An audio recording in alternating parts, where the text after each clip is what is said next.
శంభో శంకర, అందరిలాగానే నన్ను పుట్టించావు. కానీ నన్ను మర్చిపోయావు కదయ్యా. అందరూ నీ బిడ్డలే కదా శివ.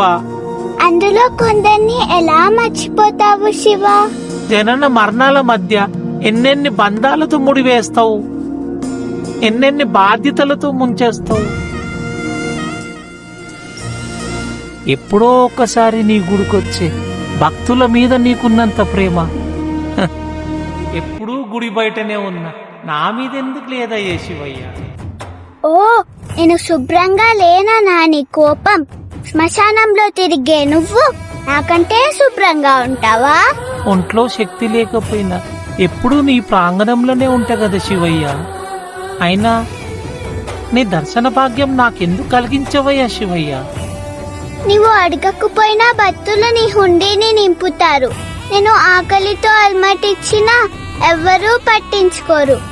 నీకు నాకు ఆకలి ఒకటే కదా శివ.